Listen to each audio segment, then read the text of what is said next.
Hello students, welcome to S&S Publications Current Affairs session.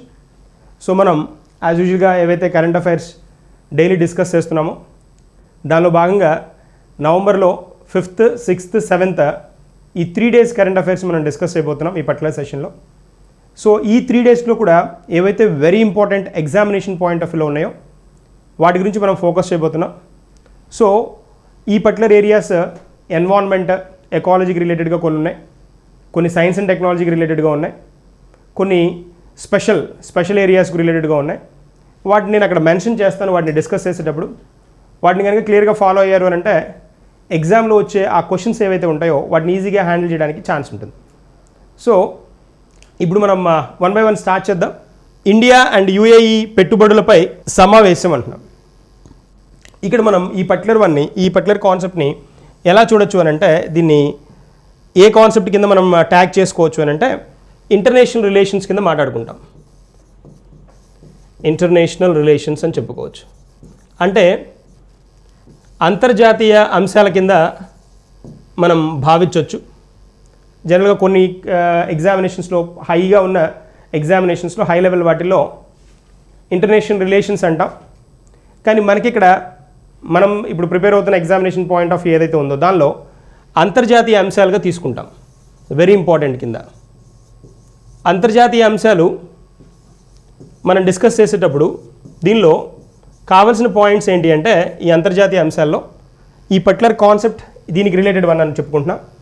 ఇక్కడ United Arab Emirates గురించి ఉంది, దాని పెట్టుబడుల గురించి ఉంది. కాబట్టి సో ఇండియా యుఏఈ పెట్టుబడులు ఎలా ఉన్నాయి, వాటికి రిలేటెడ్గా ఏ కాన్సెప్ట్స్ మనకి తెలుసుకోవాల్సి ఉంది ఎగ్జామినేషన్ పాయింట్ ఆఫ్ వ్యూలో, ఇలాంటి వాటి గురించి మనం ఫోకస్ చేద్దాం. సో ఇప్పుడు యుఏఈ అనగానే, యునైటెడ్ అరబ్ ఎమిరేట్స్ అనగానే మనకు గుర్తొచ్చేది ఏంటి అని అంటే ఇది గల్ఫ్ నేషన్ అని తెలుసు. Gulf nation. ఇలాగా గల్ఫ్ నేషన్స్కి ఒక పాయింట్ చెప్పుకోవచ్చు మనం. ఏమని అని అంటే ఈ గల్ఫ్ నేషన్స్ని కోఆపరేషన్ కౌన్సిల్ ఒకటి ఉంది. గల్ఫ్ కోఆపరేషన్ కౌన్సిల్ అంటాం, or Gulf nations cooperation council అంటాం. ఈ గల్ఫ్ నేషన్స్ కోఆపరేషన్ కౌన్సిల్లో బహ్రైన్ అనే ఒక కంట్రీ ఉంది. బహ్రైన్, యునైటెడ్ అరబ్ ఎమిరేట్స్ అనేది ఒకటి ఉంది, సౌదీ అరేబియా ఉంది, ఖతార్ ఒకటి ఉంది. ఫేమస్ నేషన్ కదా ఖతార్, ఇది కూడా ఉంది. ఖతార్తో పాటు మనకి కువైట్ ఉంది. Kuwait and Oman. ఈ నేషన్స్ మెంబర్ నేషన్స్గా ఉన్నాయి. దేనిలో? ఈ గల్ఫ్ కోఆపరేషన్ కౌన్సిల్లో. ఇక్కడ నేను చెప్పబోయే పాయింట్లన్నీ మీరు క్లియర్గా విన్నారు అని అంటే కూలంకుషంగా నేను డిస్కస్ చేయబోతున్నాను దీని గురించి. ఇంకా మీరు యుఏఈ గురించి ఎప్పుడు కాన్సెప్ట్ వచ్చినా, యునైటెడ్ అరబ్ ఎమిరేట్స్ గురించిన ఏ కాన్సెప్ట్ వచ్చినా క్వశ్చన్ మిస్ అవ్వకుండా టర్న్ అయిపోతుంది. దాంతోనే కాకుండా ఇలాంటి కాన్సెప్ట్స్ని కొంచెం మనం డీప్గా నేర్చుకోవడం వల్ల, వాటి మీద ఫోకస్ ఎక్కువ చేయడం వల్ల వచ్చే పెద్ద అడ్వాంటేజ్ ఏంటి అని అంటే, చాలా మెయిన్ అడ్వాంటేజ్ ఏంటంటే ఆప్షన్స్ని ఈజీగా ఎలిమినేట్ చేయడానికి కూడా ఉపయోగపడతాయి. అందుకని ఒక్కొక్క పర్టికులర్ ఏరియా గురించి బాగా డీప్గా తెలుసుకుంటారు. కాన్సెప్ట్ అది. సో ఇప్పుడు మనం ఈ జీసీసీ గురించి మాట్లాడాను నేను. ఇక్కడ 6 కంట్రీలు ఉన్నాయి. దీనిలో మీరు దీన్ని కన్ఫ్యూజ్ అయ్యే స్కోప్ ఒక పాయింట్ ఉంటుంది. ఏంటి అని అంటే ఈ గల్ఫ్ కోఆపరేషన్ కౌన్సిల్లో Bahrain, UAE, Saudi Arabia, Qatar, Kuwait, Oman ఈ 6 నేషన్స్ ఉన్నాయి కదా. తర్వాత మన ఏషియాలో మీరు అబ్జర్వ్ చేస్తే, ఏషియాలో కనుక చూస్తే ఇక్కడ చూడండి, మీకు ఇమేజ్ కనిపిస్తుంది కదా. ఏషియాలో అబ్జర్వ్ చేస్తే గల్ఫ్ నేషన్స్గా మనం బాగా క్రూడ్ ఆయిల్ని ప్రొడ్యూస్ చేసే, ముడి చమురుని ప్రొడ్యూస్ చేసే నేషన్స్ ఉన్నాయి. ముడి చమురు ప్రొడ్యూస్ చేస్తాయి కదా. ఏ నేషన్స్ అంటే ముడి చమురుని ప్రొడ్యూస్ చేసే నేషన్స్లో మనకి బాగా ఫేమస్ నేషన్స్ ఏంటి అని అంటే, మనం బాగా ఫ్రీక్వెంట్గా వినే నేషన్స్ ఏంటి అని అంటే ఇరాన్ వింటాం, ఇరాక్ వింటాం, ఇరాక్. ఈ 2 నేషన్స్ కనిపిస్తాయి. వీటితో పాటు కువైట్ కనిపిస్తుంది, కువైట్. సౌదీ అరేబియా, సౌదీ కదా, సౌదీ అందాం, సౌదీ అరేబియా. తర్వాత ఇంకా ఫేమస్ నేషన్ ఏంటి అని అంటే యునైటెడ్ అరబ్ ఎమిరేట్స్. ఇవి ఏషియాలో, ఆసియా ఖండంలో క్రూడ్ ఆయిల్ని ఎక్కువ ప్రొడ్యూస్ చేసే నేషన్స్ అనమాట. టాప్ క్రూడ్ ఆయిల్ ప్రొడ్యూస్ చేసే నేషన్స్ ఇవి. ఇందాక మనం గల్ఫ్ కోఆపరేషన్ కౌన్సిల్ చూసాం. వాటిల్లో మీరు అబ్జర్వ్ చేస్తే ఇరాన్, ఇరాక్ తప్ప ఈ 3 కంట్రీలు మెంబర్స్గా ఉన్నాయి. ఆ పాయింట్ క్యాచ్ చేస్తే సరిపోతుంది. That's enough. ఈ కువైట్ కానీ, సౌదీ కానీ, యునైటెడ్ అరబ్ ఎమిరేట్స్ కానీ అవి ఫామ్ చేసిన గ్రూప్ సిస్టమేటిక్గా ఉంటుంది, వేరుగా ఉంటుంది. అది జీసీసీ అంటాం. ఇక్కడ ఇరాక్ ఈ మూడింటికి ఫేవర్ అయిన ఇరాక్ కూడా మెంబర్ కాదు. దేనిలో అంటే జీసీసీలో, గల్ఫ్ కోఆపరేషన్ కౌన్సిల్లో. ఓకేనా? సో ఇప్పుడు ఈ పాయింట్ అర్థమైందా? మనం దేని గురించి మాట్లాడుతున్నాం? భారత్ యుఏఈ యొక్క ఒక స్పెషల్ సమావేశం గురించి మాట్లాడుతున్నాం. దాని గురించి డిస్కస్ చేసేటప్పుడు ఈ పాయింట్స్ తెలిసి ఉండాలన్నమాట. అందుకని ఇనిషియల్గా మనం ఈ కాన్సెప్ట్ గురించి మాట్లాడుతున్నాం. That's one. సో ఇక్కడ నేను కొన్ని అడిషనల్ పాయింట్స్ ఇంట్రడ్యూస్ చేస్తాను. మీరు చూడండి, ఇక్కడ యునైటెడ్ అరబ్ ఎమిరేట్స్ కనిపిస్తుంది కదా, ఇది యుఏఈ. యుఏఈ క్యాపిటల్ వచ్చేటప్పటికి మనకి ఇక్కడ తెలుసు అబుదాబి. ఈ అబుదాబిలోనే రీసెంట్గా మనకి మెన్స్ ఐపీఎల్ జరిగింది. తర్వాత ఈ నవంబర్లో ఫస్ట్ వీక్లో T20 విమెన్స్ ఛాలెంజ్ కూడా జరుగుతోంది. 3 టీమ్స్, స్పెషల్ టీమ్స్ ఇక్కడ పార్టిసిపేట్ చేస్తున్నాయి అబుదాబిలోనే. అబుదాబి, షార్జా, దుబాయ్, ఆ 3 యునైటెడ్ అరబ్ ఎమిరేట్స్లోవే అనమాట. దుబాయ్ కూడా ఇక్కడదే. దుబాయ్ అనేది కూడా సిటీనే, అబుదాబి సిటీనే. తర్వాత షార్జా. ఈ షార్జాలో మనకి ఎక్కువ గేమ్స్ జరుగుతూ ఉంటాయి. ఇప్పుడు T20 ఛాలెంజ్ జరుగుతోంది యునైటెడ్ అరబ్ ఎమిరేట్స్లోని షార్జాలో. అది కాన్సెప్ట్. ఇప్పుడు మనకి ఇవి తెలిసాయి కదా. ఇప్పుడు పాయింట్ చూడండి, నెక్స్ట్ పాయింట్ చూడండి. ఇక్కడ United Arab Emirates very key role play చేస్తుంది. ఇక్కడ మీరు అబ్జర్వ్ చేస్తే వీటన్నిటికీ సెంటర్లో ఉంటుంది చూడండి. సౌదీకి, ఖతార్కి, ఒమన్కి, ఈ ఒమన్ ఉంది కదా, ఒమన్, ఇరాన్కి, వీటికి సెంటర్గా ఉంటుందన్నమాట. ఎవరు? United Arab Emirates. సో ఇవన్నీ క్రూడ్ ఆయిల్ ప్రొడ్యూస్ చేసే నేషన్సే ప్రపంచంలో. చాలా ఫేమస్ నేషన్స్ కూడా. ఇప్పుడు మనకి ఇండియా యుఏఈ రిలేషన్ కనుక ఒకసారి చూస్తే, ఇప్పుడు జరిగిన సమావేశం ఏంటి అని అంటే, ఇప్పుడు జరుగుతున్న సమావేశం ఇది 8వ సమావేశం అనమాట. 8th సమావేశం. దేనికి రిలేటెడ్గా? ఇది high level task force on investments. ఇది high level task force meeting. ఇది ఎన్నోది అంటే 8వది. దేనికి రిలేటెడ్గా అంటే పెట్టుబడులకు రిలేటెడ్గా. Very very important point.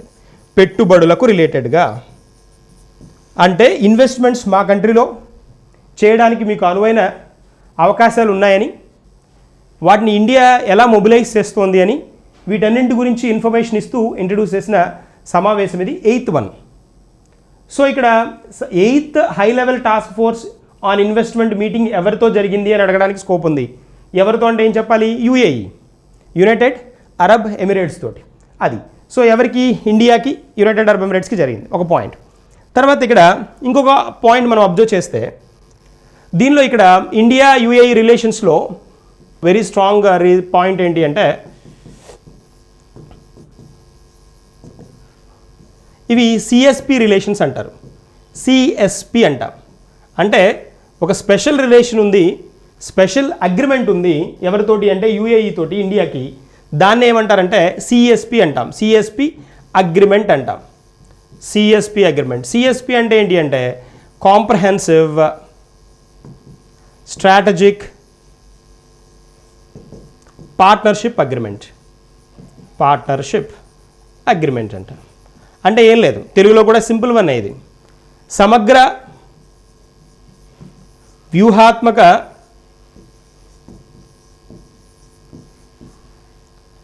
Partnership అంటాం కదా. పార్ట్నర్షిప్ అంటే ఏంటి? భాగస్వామ్యం. ఎవరితో? యుఏఈ తోటి. సిఎస్పి అగ్రిమెంట్స్ అంటాం. ఈ సిఎస్పి అగ్రిమెంట్ గురించి అడుగుతాడు. రీసెంట్గా భారతదేశం ఏ కంట్రీ తోటి సిఎస్పి అగ్రిమెంట్కి వెళ్ళింది అని అడుగుతాడు. సమగ్ర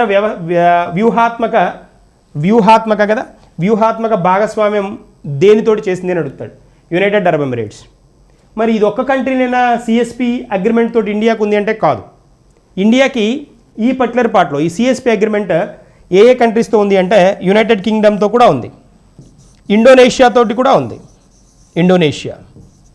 ఈ నేషన్స్ తోటి కూడా, ఇండోనేషియా తోటి, యునైటెడ్ కింగ్డమ్ తోటి కూడా ఈ అగ్రిమెంట్ ఇండియాకు ఉండడం జరిగింది. అదొక స్పెషాలిటీ.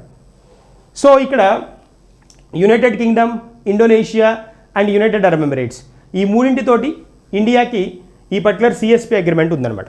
అది పాయింట్. ఇక్కడ యూకే, ఇండోనేషియా అని చెప్పుకున్నాం, వాటితో పాటు యూఏఈ కదా. వీటితో పాటు రీసెంట్గా ఇంకో 2 కంట్రీస్ జాయిన్ అయ్యాయి. అవేంటి అని అంటే ఇండోనేషియాతో పాటు వియత్నాం కూడా ఉంది. వియత్నాం ఒకటి, తర్వాత ఆస్ట్రేలియా ఒకటి. ఆస్ట్రేలియా, ఈ 5 nations UK, Indonesia, Vietnam, Australia and recent one అనేది యూఏఈ అనమాట. వీటి తర్వాత యూఏఈ ఇప్పుడు రీసెంట్గా జరిగింది. ఇప్పుడు నవంబర్లో సమ్మిట్ జరగడం జరిగింది అనమాట. ఏ డేట్ 5th జరగడం జరిగింది. సో ఇది పాయింట్, ఇంపార్టెంట్ వన్. సో ఇక్కడ మనం గ్రాఫికల్గా వచ్చాం. ఇక్కడ మీకు మ్యాప్ కూడా కనిపిస్తుంది చూడండి. ఎంత స్పెషల్ కంట్రీనో యునైటెడ్ అరబ్ ఎమిరేట్స్. ఇండియాకి చాలా స్పెషల్. ఇప్పుడు మనం చెప్పుకోబోయే పాయింట్స్ చాలాసార్లు ఎగ్జామ్లో అడిగాడు, ఇంకా ఫ్యూచర్లో కూడా అడగడానికి స్కోప్ ఉన్న ఏరియాలను మనం టచ్ చేయబోతున్నాం. ఇక్కడ యునైటెడ్ అరబ్ ఎమిరేట్స్ని కనుక మనం గమనిస్తే దాని గురించి నేను హైలైట్ చేయబోతున్నాను. ఈ యూఏఈకి ఒక స్పెషల్ పర్సన్ హెడ్గా ఉన్నారు. 1966లో H Sheikh Zayed bin Sultan Al Nahyan. ఈయన హీఈస్ ద పర్సన్. ఈ United Arab Emirates federation start అవ్వడానికి ఈజ్ ద మెయిన్ పర్సన్ అనమాట. Very special person. ఎంత స్పెషల్ అంటే ఇప్పుడు మనం చెప్పుకునే పాయింట్ నుంచి అర్థమైపోతుంది. ఈయన్ని సింపుల్గా షేక్ జయద్ అని పిలుస్తారు. సో ఈ పర్సన్ పేరు మీదుగానే వీళ్ళ కంట్రీలో జయద్ మెడల్ అని ఒకటి ఇస్తారు. జయద్ మెడల్. ఈ జయద్ మెడల్ వాళ్ళ దేశంలో ఇచ్చే పౌర పురస్కారాల్లో అతి ముఖ్యమైన పురస్కారం అనమాట. మనకి ఇండియాలో భారతరత్న ఇస్తారు చూడండి. భారతరత్న ప్రముఖమైన పౌర పురస్కారం కదా, బెస్ట్ సివిలియన్ అవార్డు కదా. Similarly then in United Arab Emirates Zayed medal is a same one అనమాట. అలాంటిది అనమాట. దీన్ని మన నరేంద్ర మోడీకి 2019 ఆగస్టులో ఇవ్వడం జరిగింది. ఆగస్టులో పిఎం మోడీకి ఈ పర్టికులర్ అవార్డుని ఇవ్వడం జరిగింది. మరి స్పెషల్ కదా. వాళ్ళ కంట్రీలో పౌర పురస్కారం, అత్యున్నత పౌర పురస్కారం ఏదైతే ఉందో దాన్ని మన దేశ ప్రైమ్ మినిస్టర్కి ఇచ్చారు అంటే వెరీ స్పెషల్. ఇది ఒక పాయింట్. తర్వాత కొంచెం స్ట్రాటజిక్గా చూసామనంటే ఇంకొక పాయింట్ కనుక చూసామంటే ఇక్కడ హైలైట్ అయ్యే పాయింట్ ఇంకోటి ఏంటంటే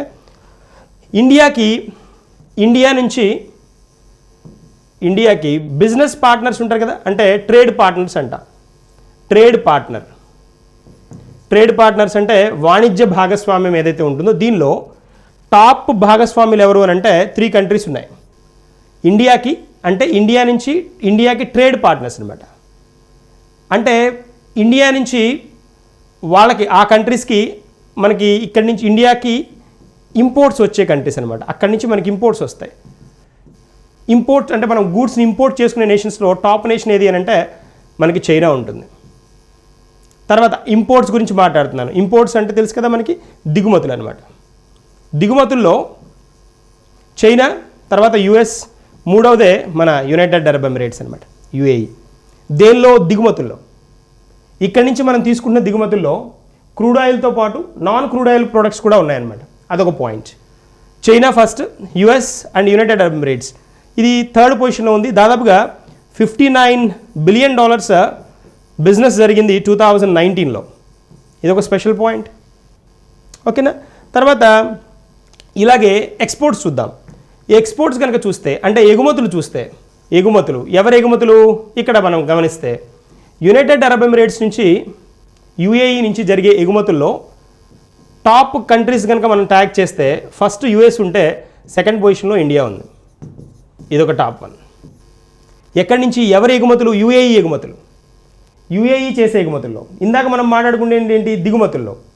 ఇక్కడ ఈ కాంటెక్స్ట్ చూడండి. యుఏఈ దిగుమతుల్లో ఈ కాంటెక్స్ట్ అవుతే అలాగే ఇండియా దిగుమతులు చూసామనుకోండి, ఇండియా ఎగుమతులు చూసామనుకోండి, ఇండియా ఎగుమతి చేసే పరిస్థితి అబ్జర్వ్ చేసామనుకోండి, ఈ పొజిషన్లో కూడా ఫస్ట్ పొజిషన్ ఎగుమతి చేయడం, మనం ప్రోడక్ట్స్ని పంపడం, దానిలో యుఎస్ ఫస్ట్ పొజిషన్లో ఉంటే యునైటెడ్ అరబ్ ఎమిరేట్స్ 2nd పొజిషన్లో ఉంది. ఇది కూడా స్పెషల్, వెరీ స్పెషల్.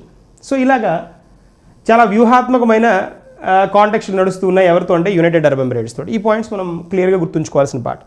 ఒకటే పాయింట్ గుర్తుంచుకోవాలి, ఇండియా నుంచి మనం ఏవైతే ఇంపోర్ట్ చేసుకుంటున్నామో దానిలో యుఏఈ 3rd 1. తర్వాత ఇది ఇంపార్టెంట్, ఎగుమతులు. మన ఎగుమతుల్లో యుఏఈ 2nd 1. ఇవి తెలుసుకుంటే చాలు. దీనికంటే కూడా ఈ 2 ఇంపార్టెంట్. అక్కడ 3rd పొజిషన్, ఇక్కడ 2nd పొజిషన్. ఈ రెండు ఇంపార్టెంట్. తర్వాత ఇంకొక పాయింట్ చూద్దాం, ఇది ఒక కాంటెక్స్ట్ అవుతాయి. వీళ్ళ దానిలో ఇచ్చే జాయద్ మెడల్ని మన ప్రైమ్ మినిస్టర్కి ఇచ్చారని చెప్పుకున్నాం కదా. తర్వాత 2019 మార్చిలో ఓఐసి మీటింగ్ ఒకటి జరిగింది. ఇది 46th మీటింగ్ అనమాట, చాలా స్పెషల్ మీటింగ్ ఇది. ఓఐసి అంటే ఏంటి అంటే organisation of Islamic council or Islamic cooperation అంటాం. ఈ పర్టికులర్ మీటింగ్ ఎక్కడ జరిగింది, 46వది ఎక్కడ జరిగింది అంటే బాబు యునైటెడ్ అరబ్ ఎమిరేట్స్లోని అబుదాబిలో జరిగింది. That's the importance. ఇక్కడ ఇంకొక పాయింట్ ఇంపార్టెంట్ ఇదే కదా. తర్వాత ఇంకొక పాయింట్ చూస్తే దీనికి ఇంక అడిషనల్గా ఇంకొక మనం యాడెడ్ పాయింట్ కనుక చూస్తే ఫెబ్ 2020లో మనం ఒకసారి గమనిస్తే ఫిబ్రవరి 2020 దీనిలో మనం గమనిస్తే world's first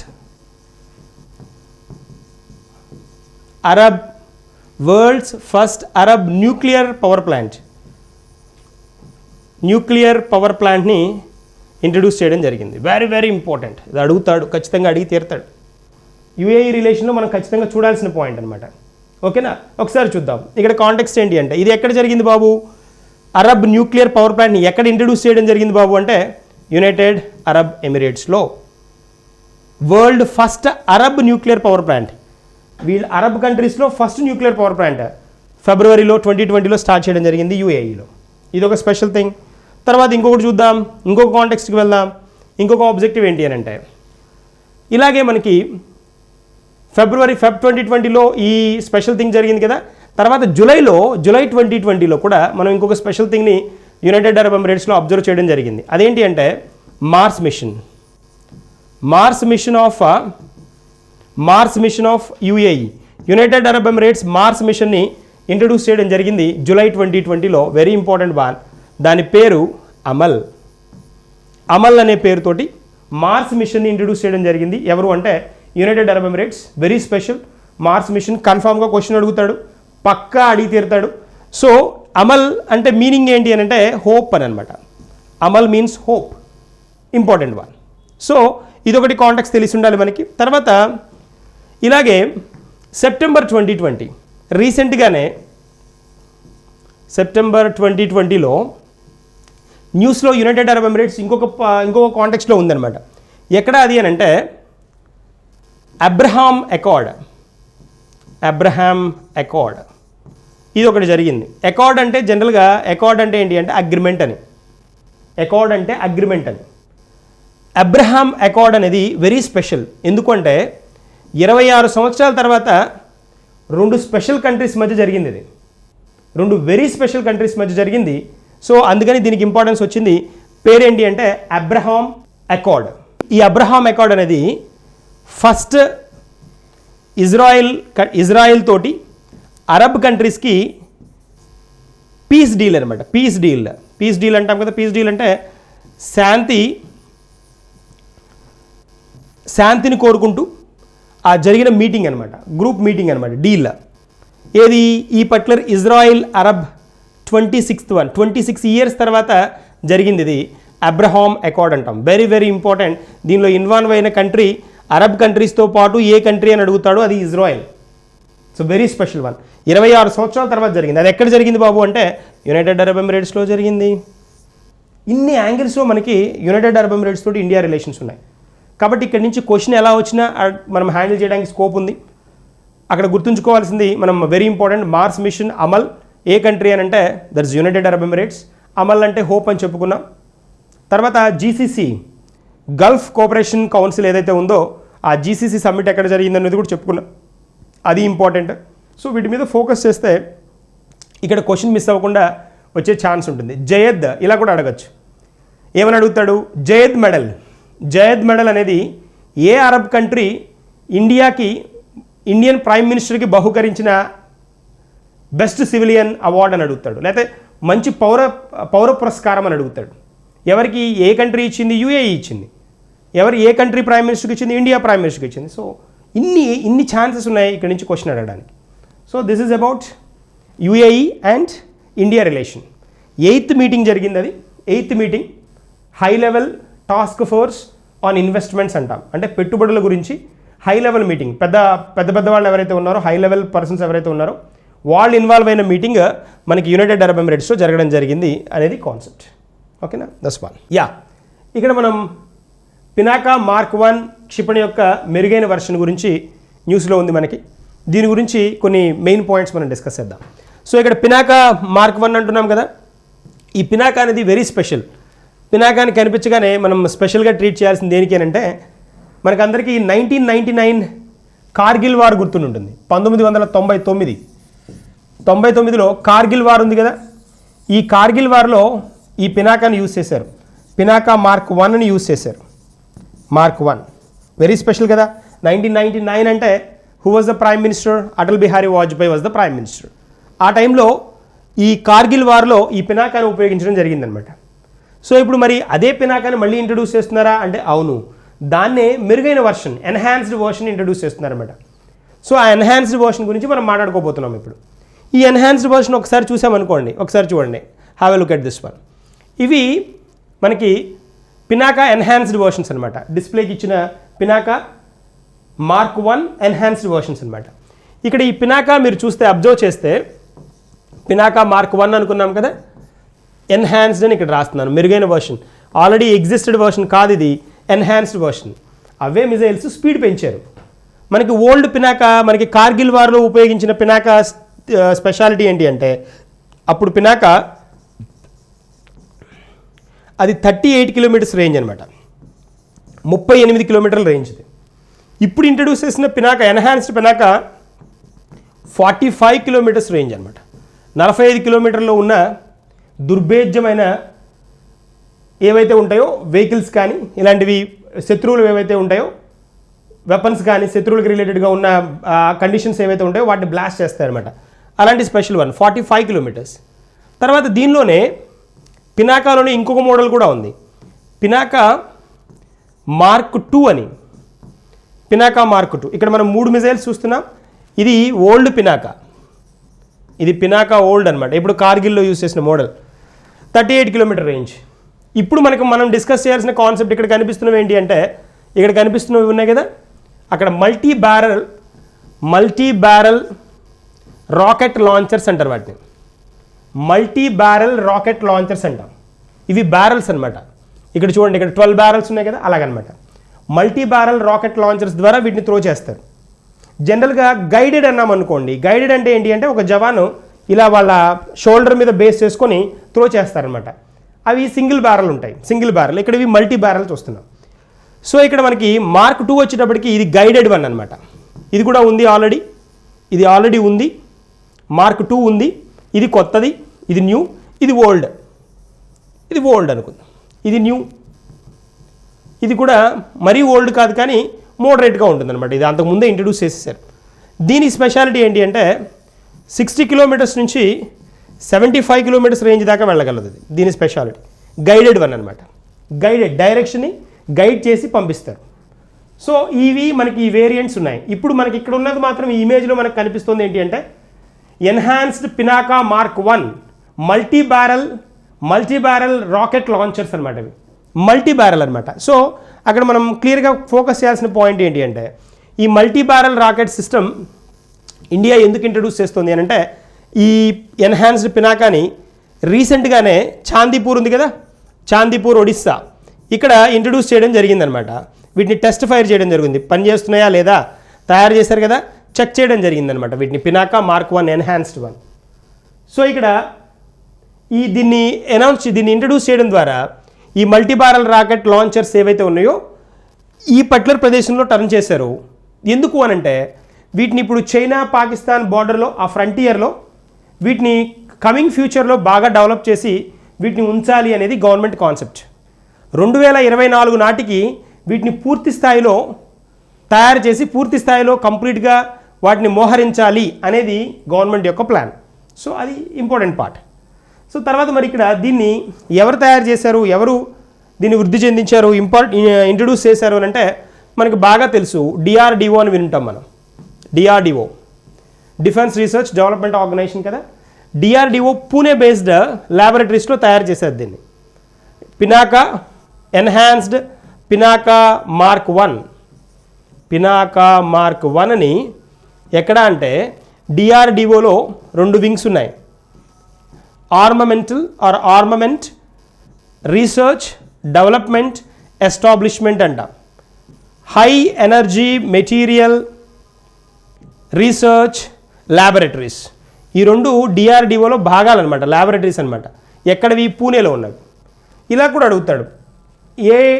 ఏఆర్డిఈ armament research development establishment ఎక్కడ ఉంది అని అడుగుతాడు. లేకపోతే దేని తయారు చేయడంలో ముఖ్య పాత్ర వహించింది అని అడుగుతాడు. పినాకా మార్క్ 1 తయారు చేయడంలో ఎక్కడ ఉంది? పూణేలో ఉన్నాయి. ఈ 2 అంతే, ఈ 2 పూణేలోనే ఉన్నాయి. ఈ ఏఆర్డిఈ ఫుల్ ఫామ్ చూద్దాం, ఎందుకంటే మనకి ఫుల్ ఫామ్స్ కూడా ఇంపార్టెంటే కదా. ఆర్మమెంట్ రీసెర్చ్ డెవలప్మెంట్ ఎస్టాబ్లిష్మెంట్ అనమాట. Establishment that's the point. ఇదేంటి?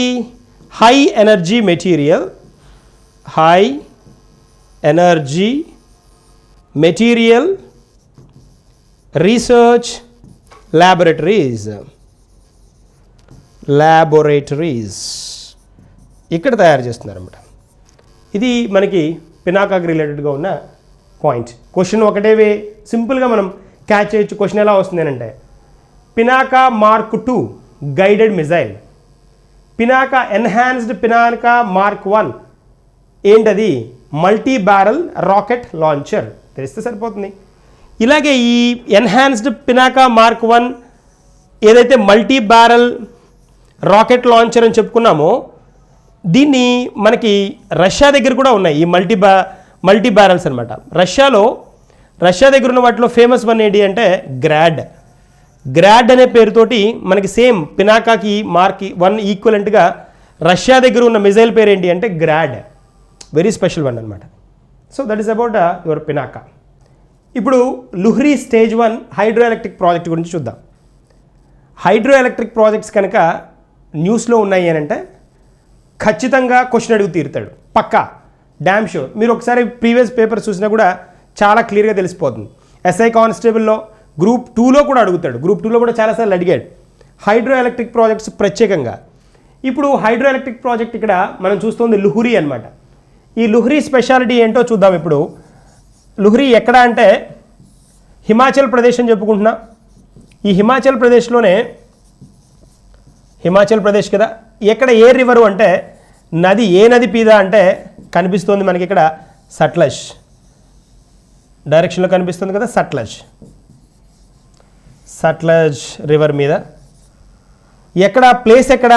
ఓకే, రాష్ట్రం హిమాచల్ ప్రదేశ్. ఓకే, ఎక్కడ ప్లేస్ ఎక్కడ అంటే సిమ్లాకి మరియు కులు మనాలి తెలుసు కదా, కులుమ్, ఈ రెండింటి మధ్య కన్స్ట్రక్ట్ చేస్తున్నారన్నమాట. ఆల్రెడీ మనకి హిమాచల్ ప్రదేశ్లో చాలా చెప్పుకోదగ్గ మంచి మంచి హైడ్రో ఎలక్ట్రిక్ ప్రాజెక్ట్స్ ఉన్నాయి, చాలా మంచి ప్రాజెక్ట్స్ ఉన్నాయి. నతపా జాక్రీ అని ఒకటి, నత్పా జాక్రీ డ్యామ్, భాకరనంగల్ మనకి తెలుసు కదా, ఇండియాకు very special one, biggest one కూడా. తర్వాత లుహ్రీ ఇప్పుడు మనం చెప్పుకుంటోంది, దానికంటే కార్చమ్ వ్యాంగు కూడా ఉంది.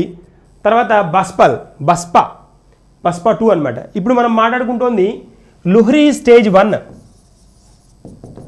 ఇది ఎన్ని మెగావాట్స్ అంటే 210 మెగావాట్స్, 2010 మెగావాట్లు ప్రొడ్యూస్ చేయడానికి ఇంట్రడ్యూస్ చేసిన ప్రాజెక్ట్ ఇది. సో ఇక్కడ ఈ లుహ్రీ గురించి కొన్ని పాయింట్స్ మనం స్పెషల్గా చెప్పుకుందాం, ఎందుకంటే నిజంగానే ఇది స్పెషల్ కూడా. ఫ్యూచర్లో రాబోయే 20-30 సంవత్సరాల్లో, రాబోయే 20-30 ఇయర్స్లో ఇది హిమాచల్ ప్రదేశ్కి చాలా ప్రాముఖ్యత సంతరించుకోబోతున్న హైడ్రో ఎలక్ట్రిక్ ప్రాజెక్ట్. ఎలాగో చూద్దాం, ఎందుకు అంత స్పెషలో చూద్దాం. దీనిలో ఇక్కడ మీరు అబ్జర్వ్ చేస్తే ఈ లుహ్రీలో కన్స్ట్రక్షన్ బాగుంది, 210 మెగావాట్స్ అనుకున్నాం కదా. వీళ్ళ టార్గెట్ ఏంటి అంటే 2023 కల్లా, 2023 కల్లా దీని కెపాసిటీ 5000 మెగావాట్లు అవ్వాలని ఇదొక టార్గెట్. 2030 కల్లా దీని కెపాసిటీ, దీని నుంచి 12000 మెగావాట్లను ప్రొడ్యూస్ చేయాలి అని. 2040 కల్లా, వెరీ వెరీ ఇంపార్టెంట్, 2040కి కూడా ప్లాన్ చేస్తున్నారంటే స్టేజ్ 1 ఎంత స్పెషలో చూడండి. 25,000 మెగావాట్లు 25,000 మెగావాట్స్ని ప్రొడ్యూస్ చేయాలనేది కాన్సెప్ట్, గవర్నమెంట్ యొక్క ఇంటెన్షన్ అనమాట. దీనికి అప్రూవల్ ఇచ్చింది ఎవరు అంటే మన సిసిఈఏ అప్రూవల్ ఇచ్చింది. Cabinet committee on economic affairs అంట. I will write here cabinet committee on economic affairs, cabinet committee on economic affairs అంట. ఇది ఎవరి చేతిలో ఉంటుందంటే ప్రైమ్ మినిస్టర్ హ్యాండర్లో ఉంటుంది ఈ ఎంటిటీ. ఈ cabinet committee on economic affairs ఏదైతే ఉందో ఇది అప్రూవల్ ఇచ్చేసింది అనమాట. బాబు స్టార్ట్ చేసుకోండి అని. Very special one. రివర్ గుర్తుంచుకోండి, Sutlej river very very important. So ఇక్కడ ఈ పాయింట్ మటు గుర్తుంచుకోండి. ఇవి టార్గెట్లు. ఇంకేమన్నా స్పెషాలిటీ ఉందా అంటే ఇంకా కూడా ఉంది. ఏంటి అంటే చూడండి, ఇక్కడ ఈ పర్టికులర్ ప్రాజెక్ట్ ద్వారా హిమాచల్ ప్రదేశ్కి వచ్చే అడ్వాంటేజ్లు కూడా ఉండాలి కదా. మరి ఇక్కడ ఈ ప్రాజెక్ట్ కన్స్ట్రక్ట్ చేస్తున్నారు అని అంటే, అందులో ఇలాంటి హైడ్రో ఎలక్ట్రిక్ ప్రాజెక్ట్స్ కన్స్ట్రక్ట్ చేస్తున్నారంటే అక్కడ పునరావాసం కనిపించాలి. అక్కడ ఆల్రెడీ ఉన్న ట్రైబ్స్ కానీ వీళ్ళు ఉంటారు కదా, పర్యావరణం ఖచ్చితంగా ఎఫెక్ట్ అవుతుంది కదా, పొల్యూషన్ కొంత లెవెల్లో ఎఫెక్ట్ చేస్తుంది. కాబట్టి ఇక్కడ వాళ్ళని ఏం చేస్తారు, వీళ్ళని రిహాబిట్ చేస్తారు. రిహాబిట్ అంటే పునరావాసం కల్పిస్తారు వాళ్ళకి. దానిలో స్పెషల్గా అనౌన్స్ చేయడం జరిగిందనమాట. ఏంటి అని అంటే ఈ ప్రాజెక్ట్ కనుక అనుకున్న విధంగా కనుక సక్సెస్ అవుతాయి, ఏది లుహ్రీ స్టేజ్ 1 కనుక, దాదాపుగా 40 ఏళ్ళు 40 ఇయర్స్ దాకా 40 ఏళ్ల దాకా హిమాచల్ ప్రదేశ్ మొత్తం స్టేట్కి ఎలక్ట్రిసిటీ దీని నుంచి ప్రొడ్యూస్ చేసే అవకాశం ఉంటుంది. 40 ఇయర్స్. ఇంకా వీళ్ళు వేరే చోట నుంచి ఎక్కడి నుంచి తీసుకోవాల్సిన అవసరం ఉండదు. వీళ్ళకే చాలా సఫిషియెంట్గా సర్ప్లస్ ఉంటుంది. కావాల్సిన దానికంటే ఎక్కువ ప్రొడ్యూస్ చేయగల కెపాసిటీ వచ్చేస్తుంది. వేరే వాళ్ళకి ఇంకా వేరే స్టేట్స్కి షార్టేజ్ ఉన్న స్టేట్స్కి అమ్ముకునే స్కోప్ కూడా దొరుకుతుంది. అదొక పాయింట్. తర్వాత ఇంకోటి ఏం చేశారు అంటే ఇక్కడ ఇంకొక స్పెషల్ థింగ్ ఏంటి అంటే, ఎవరైతే ఈ పునరావాసం తీసుకున్న వాళ్ళు ఉంటారు, అంటే ఇక్కడ నుంచి పునరావాసం తీసుకోవాలి కదా, ఈ ప్లేస్లో ఈ కన్స్ట్రక్షన్ ఈ particular project hydro electric project కట్టే చోట ఆల్రెడీ ఉన్న ట్రైబ్స్ కానీ వీళ్ళు ఎవరైతే వెళ్ళిపోవడానికి అక్కడి నుంచి వేరే చోటకి వెళ్ళడానికి ఒప్పుకున్నారో వాళ్ళకి గవర్నమెంట్ ఒక మంచి ఆఫర్ కూడా ఇచ్చిందనమాట. ఏంటి అంటే 10 సంవత్సరాల పాటు వాళ్ళకి కావాల్సిన వాళ్ళకి ఇవ్వాల్సిన మనీ ఇచ్చేసేసి దాంతోపాటు 10 సంవత్సరాలకి 10 ఇయర్స్ దాకా వీళ్ళకి 100 యూనిట్ల దాకా ఫ్రీ అనమాట. 100 యూనిట్స్ దాకా ఎవ్రీ మంత్ 100 యూనిట్స్ దాకా వీళ్ళు ఫ్రీగా కన్జ్యూమ్ చేసుకోవచ్చు, ఎలాంటి డబ్బులు పే చేయకుండా. ఎన్ని సంవత్సరాలు? 10 సంవత్సరాలు అని చెప్పింది. స్పెషల్గా ఉంది కదా. ఏ project? Luhri project, Luhri stage 1 hydro electric project. That's a point. ఇప్పుడు మనం అకాడమిక్స్ ఫ్రీడమ్ ఇండెక్స్ గురించి మాట్లాడుకోబోతున్నాం. ఈ అకాడమిక్ ఫ్రీడమ్ ఇండెక్స్ కనుక మనం అబ్జర్వ్ చేస్తే ఇక్కడ కాన్సెప్ట్ చూద్దాం. ఇది ఇండెక్స్. దీనిలో ఇండియా పర్ఫార్మెన్స్ చాలా ఇబ్బందికరమైన పర్ఫార్మెన్స్ చూపించింది అనమాట. దీన్ని జనరల్గా GPPI ఈ సూచీని ఇస్తుంది. ఈ ఇండెక్స్ అంటే సూచి కదా. ఈ సూచీని ఇచ్చేది ఎవరు అని అంటే GPPI అనమాట. సో ఈ GPPI ఇది global public policy index. Global public policy index ఇదనమాట, ఈ సూచి అనమాట.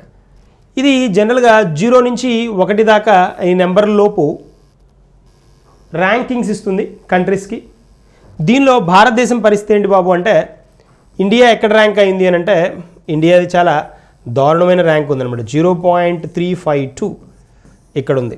0కి 1కి మధ్యలో ర్యాంకింగ్స్ ఇస్తుంది. 0 అంటే లో అని, 1 అంటే గుడ్ అని, వాటికి దగ్గరగా వెళ్ళే కొద్దీ. సో అంటే ఇక్కడ ఇంకా 0 నుంచి 0కి దగ్గరగా ఉన్నారు అంటే లో అని, 1కి దగ్గరగా ఉన్నారంటే హై అని. ఇక్కడ ఈ ర్యాంకింగ్లో మనం అబ్జర్వ్ చేస్తే గ్లోబల్ పబ్లిక్ పాలసీ ఇండెక్స్లో అబ్జర్వ్ ఇచ్చిన స్టాటిస్టిక్స్ ప్రకారం చూస్తే 0.352లో ఉంటే ఇండియా దారుణమైన కంట్రీ, అంటే దారుణంగా నెంబర్ బాగా డౌన్ఫాల్లో ఉన్న కంట్రీస్లో లిబియా ఉంది. లాస్ట్ అనమాట, ఇది దాదాపుగా లాస్ట్. ఈ లిబియా 0.238 అనమాట. దీనికి దగ్గరగా ఉంది ఎవరు? ఇండియా పరిస్థితి కూడా లిబియాకి దగ్గరగా. మరి ఓకే, బాగానే ఉంది, దీన్ని ఇలా పెట్టేద్దాం. మరి పాకిస్తాన్ పరిస్థితి ఏంటి అని అంటే, పాకిస్తాన్ పర్ఫార్మెన్స్ మనకంటే బెటర్గా ఉంది ఇక్కడ, అదనమాట point. Pakistan then it has got 0.554. Okay, అసలు అకాడమిక్ ఫ్రీడమ్ అంటే ఏంటి అది చూడాలి కదా మనం. అకాడమిక్ ఫ్రీడమ్ అంటే ఏంటి అంటే, బాగా చదువుకున్న వాళ్ళు ఎవరైతే ఉంటారో, స్కాలర్స్ ఎవరైతే ఉంటారో వాళ్ళకి వచ్చిన ఐడియాస్ని ప్రభుత్వం ఎంత మటుకు ఇంప్లిమెంట్ చేస్తోంది, వాళ్ళు ఇచ్చిన ఐడియాస్ని ప్రభుత్వం ఎంత మటుకు తీసుకొని వాటిని ఇంప్లిమెంట్ చేస్తోంది. అకాడమిక్ ఫ్రీడమ్ ఇండెక్స్, అకాడమిక్ ఫ్రీడంలో మనం పాకిస్తాన్ కంటే దారుణమైన పరిస్థితిలో ఉన్నామనేది కాన్సెప్ట్. సో ఇండియా 0.352లో ఉందన్నమాట. ఇది పాయింట్. లీస్ట్ ఎవరు? లిబియా అనమాట. లిబియా ఎంత? 0.238. సో అది కాన్సెప్ట్ మనకు తెలియాల్సింది. మరి దీనికి బాగానే ఉంది. ఫ్రీడమ్ ఇండెక్స్లో, అకాడమిక్ ఫ్రీడమ్ ఇండెక్స్లో వెనకబడి ఉన్నాం. దీనికి ఏమైనా కారణాలు ఉన్నాయా? స్పెషల్ కారణాలు ఏమైనా ఉన్నాయా వెనకబడడానికి అని అంటే ఖచ్చితంగా ఉన్నాయని చెప్పాలి. ఏంటి అని అంటే ఈ స్కాలర్స్ ఎవరైతే ఉంటారో, స్కాలర్స్ అంటాం కదా, స్కాలర్స్ అంటే ఏంటి అని అంటే బాగా నాలెడ్జ్ ఉన్నవాళ్ళు, రీసెర్చ్ స్కాలర్స్ అని, బాగా ఏవైనా వర్క్ చేయడానికి ఐడియాస్ని జనరేట్ చేసే వాళ్ళు కానీ స్కాలర్స్. ఈ స్కాలర్స్కి స్వేచ్ఛ లేకపోవడం ఒక కారణం. స్వేచ్ఛ లేకపోవడం అంటే ఫ్రీడమ్ లేకపోవడం ఒక కారణం అయితే, స్కాలర్స్కి స్వేచ్ఛ లేకపోవడం. తర్వాత రాజకీయంగా జోక్యం లేదా రాజకీయ జోక్యం, రాజకీయాల జోక్యం ఎక్కువ, పొలిటికల్ ఇన్ఫ్లుయెన్స్ ఎక్కువగా ఉండడం అదొక రీజన్, పెద్ద రీజన్. తర్వాత ఇంకొక పెద్ద అసలు ఇంపార్టెంట్ పాయింట్ మనం మాట్లాడుకోవాల్సింది ఏంటి అంటే ఈ మూడవదే, ఈ పర్టికులర్ ఆర్గనైజేషన్స్ అథారిటీస్ ఏవైతే ఉన్నాయో అథారిటీస్ సరిగా పనిచేయకపోవడం. అథారిటీస్ అంటే ఏంటి అంటే ఈ ఎడ్యుకేషన్కి రిలేటెడ్గా ఉన్న ఇండియాలో ఉన్న అథారిటీస్ ఏవైతే ఉన్నాయో ఎలాంటివి అని అంటే, మీకు అథారిటీస్ అనగానే ఇండియాలో ఎడ్యుకేషన్కి రిలేటెడ్గా మనకి యూజీసీ గుర్తుకు రావాలి, యూనివర్సిటీస్ గ్రాంట్స్ కమిషన్ అంటాం. సో వెరీ ఇంపార్టెంట్ వన్, 1956లో ఎస్టాబ్లిష్ చేశారు, ఇంపార్టెంట్ వన్. దీని తర్వాత మనకి ఇంకా మీరు బాగా ఫ్రీక్వెంట్గా వినేది, చాలా ఫ్రీక్వెంట్గా ఏఐసిటిఈ అని వింటారు. ఇది 1945లో ఎస్టాబ్లిష్ అయింది. ఇదొక స్పెషల్ ఎంటిటీ, ఇదొక స్పెషల్. తర్వాత ఇంకోటి ఎన్సిటిఈ అని ఉంది, ఎన్సిటిఈ ఇది కూడా 1995లో ఎస్టాబ్లిష్ అయిందనమాట. ఈ ఆర్గనైజేషన్స్ మూడు మన ఇండియాలో ఎడ్యుకేషన్కి రిలేటెడ్గా ఉన్న అథారిటీస్, వెరీ స్పెషల్ ఆర్గనైజేషన్స్ కూడా అంటాను నేనైతే. ఎందుకు అని అంటే ఒక పాయింట్ మనం అబ్జర్వ్ చేస్తే ఇక్కడ ఈ యూజీసీ ఏదైతే ఉందో యూజీసీని మనం బాగా ఎప్పుడు వింటూ ఉంటాం.